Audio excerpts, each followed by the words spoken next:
So hello everyone.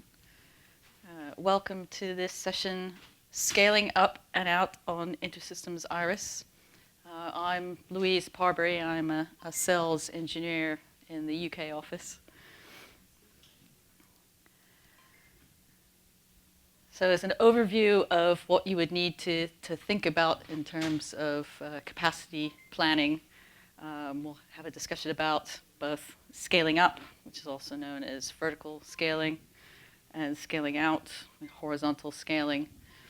And we're going into a bit more detail about data scaling with sharding and how we do that in InterSystems IRIS, and rebalancing data across multiple nodes in the shard. And there's going to be part 1 and part 2 of a demo.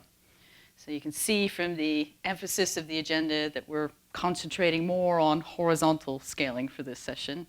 And that's really because we want to be able to talk more about what's new or recent in InterSystems IRIS. So it's a question of what to scale for, and this is fairly obvious. You have to look at scaling for users and scaling for data. So if you have volume for transaction processing, and whatever application domain that you're considering this for. But it's not just about like the number of processes memory for your transaction processing and average times, but you might also need to consider about peak performance and seasonality of and spikes in user interactions. And then for data, you look at terms of your high throughput. So this is the area which we excel, and now we're looking at the area of machine learning as well as advanced analytics. We've been in investment banking for quite a while, and more interest in Internet of Things and sensor data. And so this is generally a predictable pattern of growth and ever expanding. So you want to be able to plan for that capacity. So we have a long history of large-scale deployments on single servers. In times gone by, this was always necessity to be on Unix or VMS, and we're talking about for thousands of users. And in bygone days, in terms of planning for things like the memory cache, you used to be able to refer to the Unix installation guide, and it would say, well, as a finger in the air estimate, we would say that you would only require 256K per user, up to half of the memory of what's required for the operating system. So that was lovely because you could go, here's a formula, right? Let's just have a look at that. That gave you a good enough estimate. But now, not so lucky. So now you actually have to do some performance benchmarks because it's very application specific.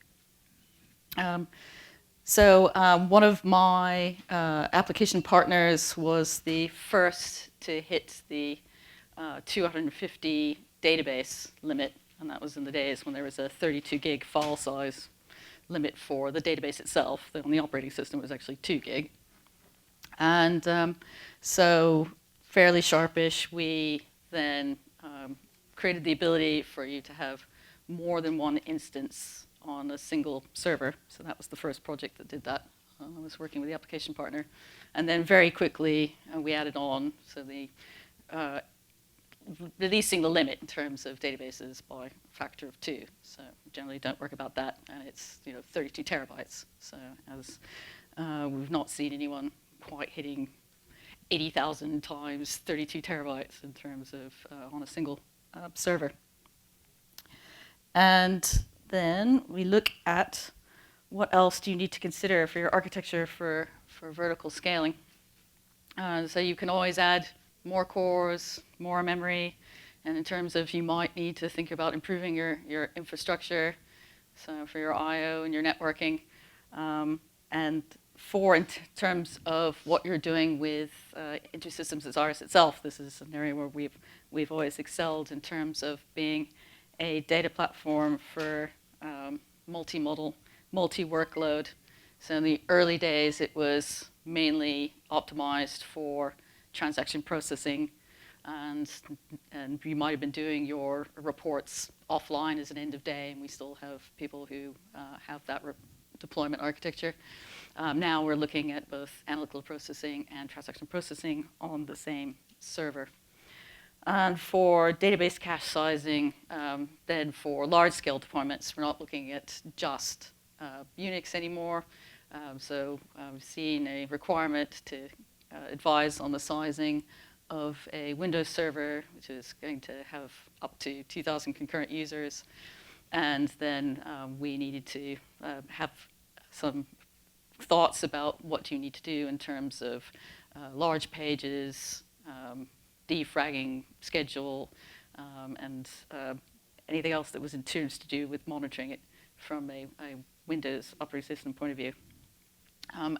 Also, we do parallel query execution. This has been around for a while. So this is on a single server.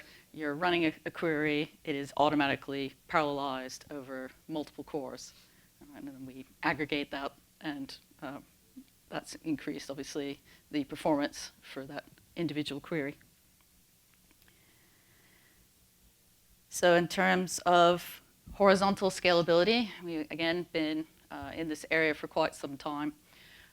We have both developed and deployed the networking protocols for connecting remote databases to be able to expand out via things like, if you remember the days of DDP and DCP, those were the mechanisms by which you could add remote databases. And where we used to see this was for like point of sale solutions over a wide area network, or you'd have remote labs, and then those would then have a requirement for it to be able to retrieve the information at the end of day over these very slow networks. And so you would just then be able to aggregate all that information when users were offline. But we've obviously worked and improved that from a scalability point of view. So now we're looking at growing importance of horizontal scalability.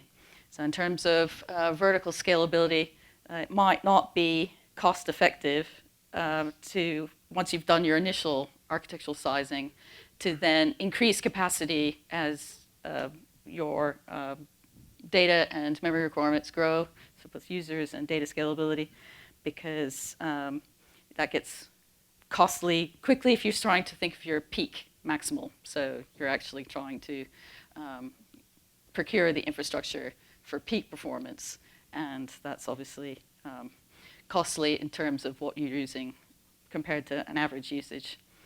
So now we're looking in terms of cloud solutions, and again, that has a lower limit for vertical scaling. So if you've actually had a look at any of the cloud, how you create your instances, you get to choose the size of your instance, and so you have small, medium, large, extra large, and if you have a look at the costing of those, the larger sized cloud instances, the pricing usually gives people pause for thought. So elasticity requires horizontal scaling, and this means that you don't need to think about long-term advanced procurement of your hardware. As you need it, you can just spin up another cloud instance, so there are no delays. So for horizontal scaling, again, we're thinking about for users, we've got caching, enterprise cache protocol, and data replication, and then just concentrating for this session on sharding for your data horizontal scaling. Right. So we're thinking about horizontal scaling when the single node is no longer cost effective. So your high capacity memory on a single server is an order of magnitude more expensive than several commodity servers. So the total cost of ownership. Then you're adding more CPUs, more RAM. That might actually require you to upgrade your hardware as well. So with horizontal scaling, you can add capacity as it's needed. So we're having a look at horizontal scaling for users. So we have data replication, so I'm not going to concentrate on this too much. If you've got your reporting requirements, you might have a query server read-only, and then you have your interactive users on the master server. And then for your application servers, if you're scaling out your number of users and it's like query intensive, then you can add on more application servers. And we scaled up to, equivalent of, tens of thousands of concurrent users over, a fairly low number of application servers. Like say, just one deployment started at 20 and then went down to 12 and then down to 8 as we increased performance. Then in terms of your horizontal scaling for data, this is what we're working on very much at the moment in terms of increasing all sorts of capacity for both SQL and object sharding, so that's very different. So the generic design for sharding came from the relational world, and so we start with a definition that's saying, horizontal partition of data, where rows of the table are held on a separate server. So it's not just like a separate database on your single instance and spreading out that way. This is actually over multiple servers. So here we have 2 nodes. We have the table data, and it's sort of defined on one of the nodes, and then it's accessible across both nodes. And then you have a set of rows are on node 1, and then corresponding other set of rows are on node 2. So the reasons that you want to shard, primary one are large data sets. So one of my end users is coming up to rapidly approaching their file size, database size limit of 12 terabytes. And so they want to implement sharding. And that's got to do with a limitation for they're doing OS mirroring. And so the configuration of the hardware they've got at the moment means that they've got a hard stop at 12 terabytes. So they really need to think about how they're going to distribute their data. So if you're looking at high volume, high speed insertions, we see this particularly in financial services. You also get this in now Internet of Things and in mobile phone data, like text and your metadata. And you want to really think about sharding if you're looking at a high volume throughput with complex queries doing a lot of data processing, and the proportion of the rows that you're retrieving to the volume of data is very high. So if you're using 100,000 rows to return 20 rows, benefit more than a query that's doing 10,000 rows to return 20 rows. So you want the big disparity where you're going to get the benefits of the configuration for sharding. So you don't have to shard everything. So this is unlike other providers of the sharding mechanism. So you only shard the tables that are going to benefit most from being spread over multiple nodes. And other tables will be available to every node through Enterprise Cache Protocol. And the physical underlying storage of the data is on one node. So I'm going to give you a bit of a demo of some of the basic configuration first, and then go more into detail about some of the mechanisms by which you distribute the data. So this is the New Look Management Portal. And the thing I wanted to show you here is the first thing that you're going to have to make sure that you've got is the right license key. So you have to have something that says that you're going to have the ability to enable sharding, right? Because obviously this will not work if you haven't got that type of licensing. So I've already set up a bit of the configuration first, because that's a bit tedious to watch. So I have a Summit namespace, which is the data master, and I have set up 3 sharded nodes already pre-configured and loaded up some my tables. Right. So in a very creative form, I have 2 sharded tables. One of them is called Big Table, and one of them is called Ref Big Table. It's not feeling very creative about that. And so it's already populated with a very small amount of data, right, so that you're going to be able to see the differences here. And this is a system-assigned key, which I'll talk about more later. So you have 3 shards. It's fairly evenly distributed across the shards. And so there's 992 on the first one, 999 on the second one, and 1009 on the third one. And the reason they're not exact distribution is because we coordinate sort of a series of buckets for row IDs, and so it's determining what goes where and figures out which node is going to store which row IDs for that table. And so for my ref big table, not dissimilarly, you've got 963 on the first one, 1014 on the second one, 1023 on the third one. Okay.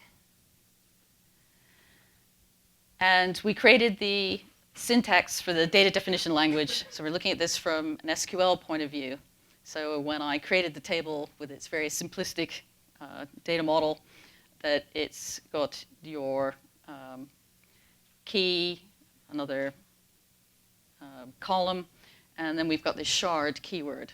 All right, so when you're thinking about sharding, you actually have to think about these things in advance. So you have to be able to create your data model first. I'll talk more about that later. Okay, so now I'm just going to add some data. So what I did was create a store procedure. So we all look like we're doing everything from an SQL point of view. And this is calling APIs, which is just inserting some data into the table. So I'm going to execute that now.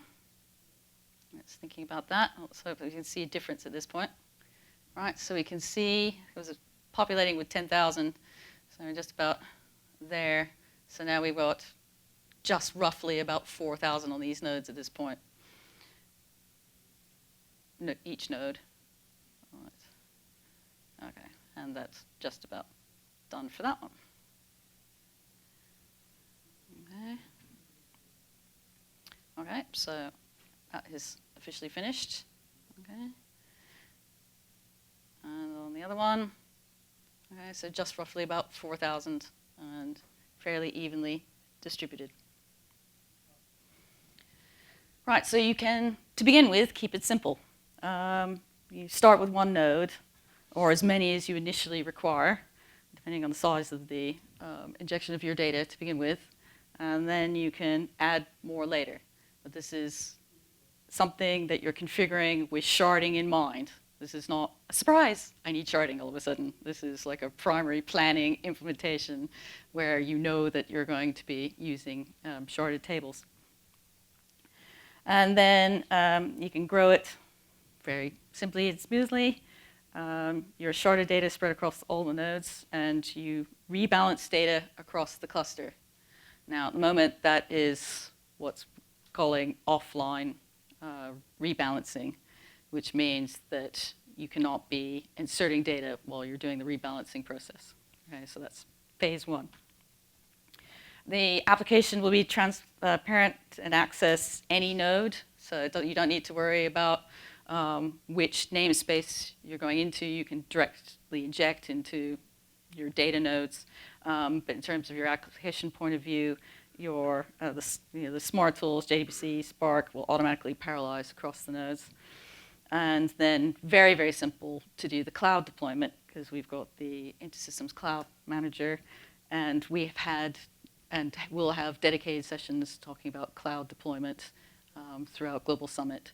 So if you've not seen those yet, have a look out and see how you'd implement that for the cloud deployment itself, and then the sharding will be part of the original configuration. Then, of course, you need to have your built-in reliability, so each node can be mirrored. And again, we've had many sessions in the past about mirroring and database resilience. And again, transparent to what's going on in terms of your application coming in. It fails over automatically, and they won't notice that it's failed over. So when you're creating your schema design, you want to think about which tables you're sharding, that it's going to be distributing your rows, which are self-contained subsets, across the table data. So the partitioning is by row, and it's managed through the shard key. So there's no need to shard every table. And this is all happening at design time, and your application does not need to worry about what's going on in terms of accessing particular sharded nodes. As far as they're concerned, they're just connecting through to a namespace. And so that's all transparent. So you define your table in one node, and then you're automatically accessing across all nodes. You don't need to do anything with schema mapping or class package mapping. So we've got 3 sharded key types. So we have the system assigned, which randomly distributes records across all the shards. So this is for kind of your primary table, your main table. So an order table, which is never a good name for a table, but one for order information, sensor information. You can then quite happily just think about a system assigned shard key. And then we have the concept of the co-sharded table. Now, that is going to distribute records along to the system assigned shard key of your main table, and then that means that your data is held together. So if you want to think about that as kind of like a child table, so your detail line items, order items, sensor reading, that kind of information, because you're expecting to be able to retrieve that information together. That's more likely to be happening than not. So if we look at a detail of what might be happening with your system assigned shard key, so the buckets, the partitions of the rows are just then held and indexed as part of the sharding process. You don't need to worry about that all happening automatically. And then for a co-sharded key, you can see that you'll be matching the code-sharded table data to the actual system-assigned primary table that coordinates it together.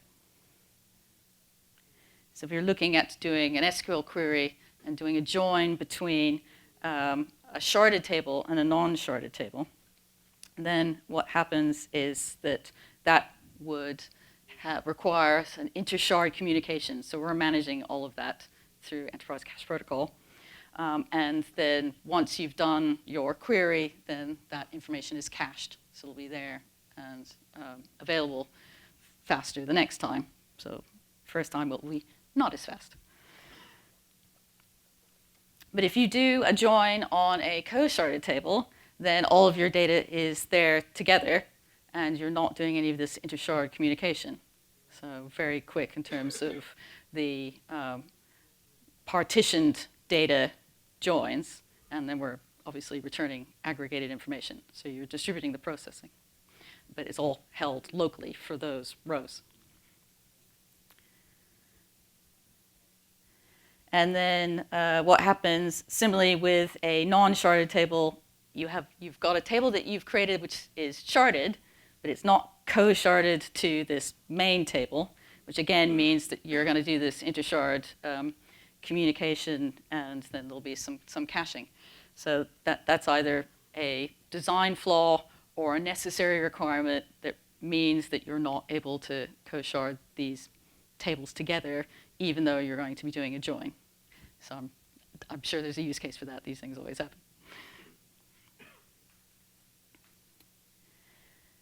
So once you've set up your sharded table schema design and you've configured your original set of nodes, we're just going to have a simple a graphic of what happens when you're adding more information here. So this is just a scenario where you've got 2 tables. One of them's got a system-assigned shard key. One of them's got a user-defined shard key. And one of the reasons that you might have that is for storing on a separate node. It's a separate server, and you might have wanting to just store regional data local, and that you're not then allowing for a system random allocation of rows across multiple servers. Okay, so we've got 3 nodes all set up. We've been inserting some data, it's like when I was doing the add data store procedure. So now you configure and add a new node, and obviously it's empty. There's nothing in it yet. And then once you start adding more data, it will automatically be quite happily add data to the system-assigned shard key table, but the user-defined shard key won't get added to the new node until the hash map is updated. So the hash map is a way of determining which node from the allocated key goes where, so what goes where. So it needs to refresh that before it'll add data to the new node. All right, so and then we have a rebalance API. Now, there is a default time that's allowing for doing rebalancing, and it will only rebalance within that timeout. And that would be something that you would need to consider, one, because at the moment we were talking about offline, so you might need to only pause when you determine that it's okay to do that, and then do a partial rebalance, and you'll have to do that multiple times. So then you can add more data after the partial rebalance, and it's evenly distributed across the nodes now because the hash map has been updated for the user-defined shard key. And then after a complete rebalance, everything is fairly evenly distributed.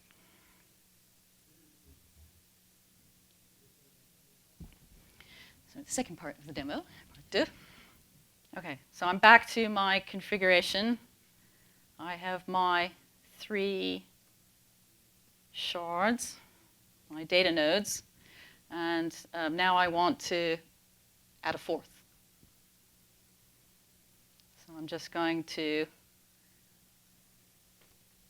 give it the host. So I'm doing it all nicely and conveniently for my demo on the same instance, but of course this could all be separate servers on different ports. So we've got, checking, 51775, and this is node 4, and it's a data node. Say finish to that. Right, and then I always like to verify the shard. So that's all happy now, so it's now going to be available for use for either adding new data at this point, but we'll see on the shard tables that we've not got anything in that 4th node yet. So now what I want to do is a rebalance. Should be one of these. Right, and I, again, set up a store procedure just to make it all tidy and look like SQL. It's a class API. So I'm going to execute that. Okay, and I'm going back to the configuration. And what we've got is a rebalancing of that data. And that's all very easy to demonstrate because obviously while I'm switching back and forth between the browsers, I'm not injecting new data, right? So it's use the default timeout. And there's, in the underlying API, it will report on whether it is finished or not, or how many more rows it needs to rebalance. So it gives you information if you need to worry about how often you're running it and how long before it's complete. So we have a look at some of the queries associated with these sharded tables now. Okay. So I've got a local table, big table, and I've done a join between the two. And we'll just pretend like I pushed the execute button for this one. But the more important thing to look at, which is what happens with the query plan, which it says it's the distribute the query to the shard servers, right? So you wouldn't have seen that before without looking at the sharding. Is now it's telling you that it's actually making use of the sharding. And then for ones that were co-sharded, that one, that was there. There was one when I executed this that it said that it wasn't doing that. It's not because it was co-sharded. Should be this one.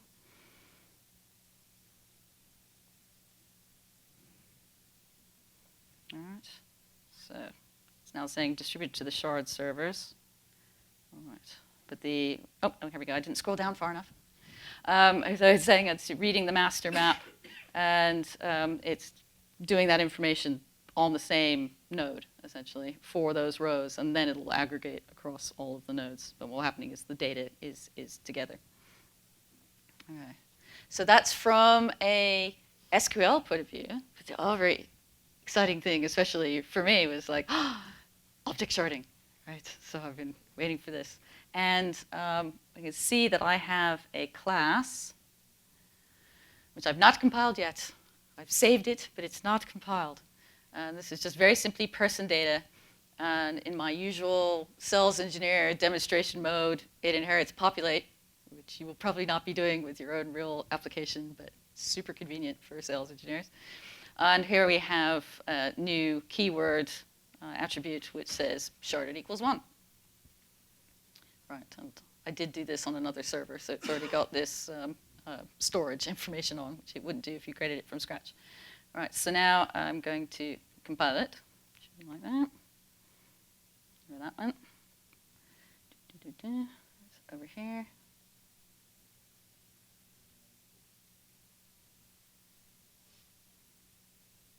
All right, so I've compiled that. My terminals have timed out, is that right? Are they back here? Right, and so I just cached this populate method in my terminal. Right, and it's populated data. This is sharded objects. Okay. And then so I will go back to having a look at it from this point of view. So if I refresh this, I will see my sharded tables will have my class definition projected as a sharded table, and have a look at that. And that's distributed across the 4 nodes. So that's going good. Right. And then the other thing to show you from that point of view is that I don't have to be in the Summit namespace. I can also be doing this from another namespace. So the namespace associated with my data node, which I created earlier. And then, again, we can populate that, and it's going to keep doing that 10 at a time. Okay? So it's all transparent to what's happening in terms of your application and your code, and it is all managed by the sharding of InterSystems IRIS. Okay, so there could have been a real ta-da moment where I then just populated with several 100,000 and showed you the performance differences over the 3 versus the 4 nodes. But again, that would require more Jeopardy music and quite a long time before you could actually notice the performance difference between the first query and the second query in milliseconds or something. So here's what we had for earlier, is a benchmark that we did for various query types, which of course you can't see what they are because we just numbered them for you.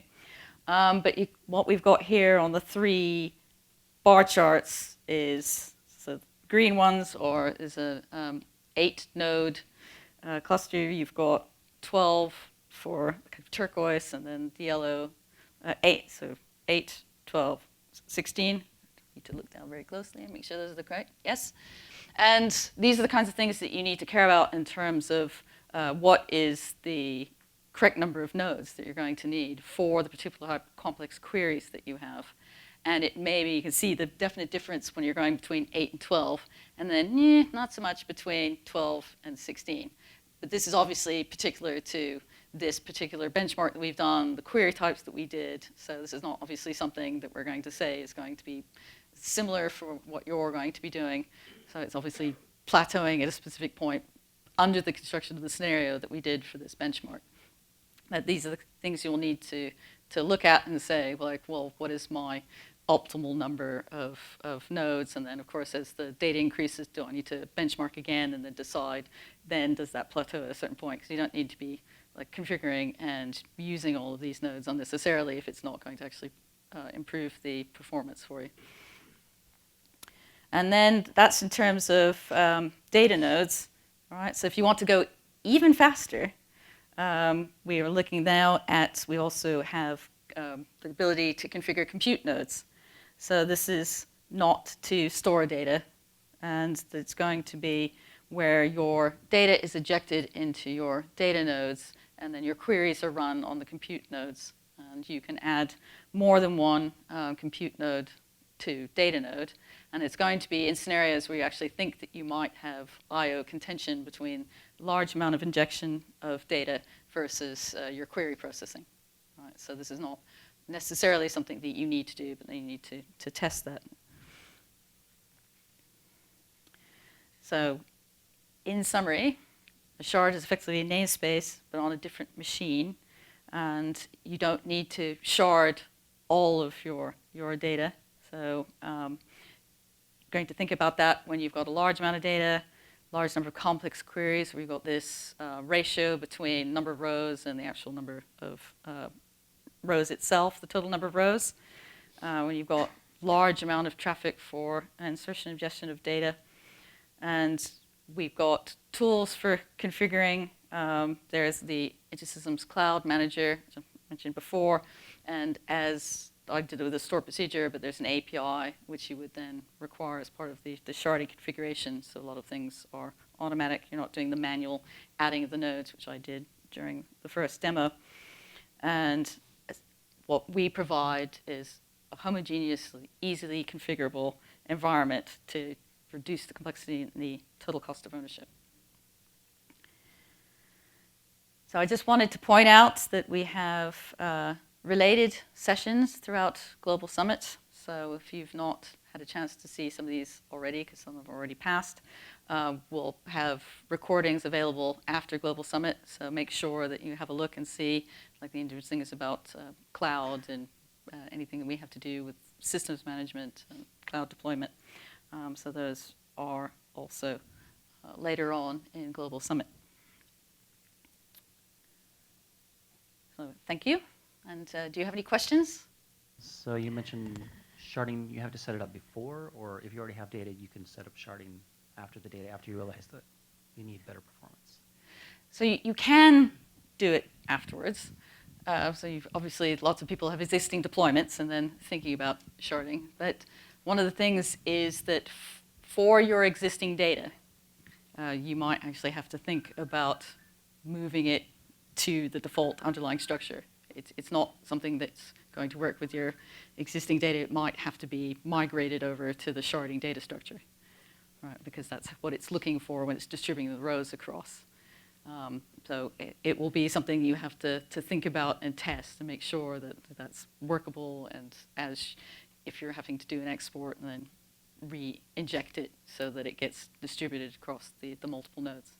So if you look at your storage definition in a sharded class, will it look different than it would if it wasn't sharded? Yes, it does. Okay.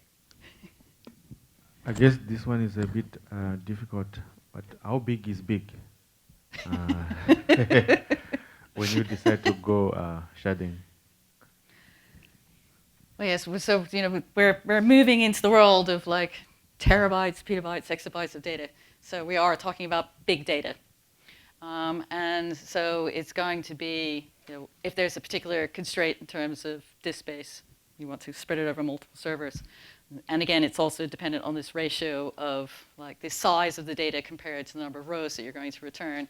And the processing, if you can distribute that across multiple nodes, then that would be a good use case for sharding. But one of the things I didn't mention, which I should do always at the end, is that if you have any configuration queries, if you're talking to either your sales engineer or your technical account manager or support, and then we will help you to try and determine how that's going to be best deployed. Okay, thank you. One more question, is that? How does it work with containers? So how does that work with containers? All right, so it depends on your philosophy of what you're doing with containers, because some of the use cases are generally recommended that this is for spinning it up for small processing and then make them go away again. But all of the cloud deployment is working with containers. But you're mainly thinking about like how are you accessing your data node namespace. So that's the consideration in terms of the cloud configuration. Thank you very much.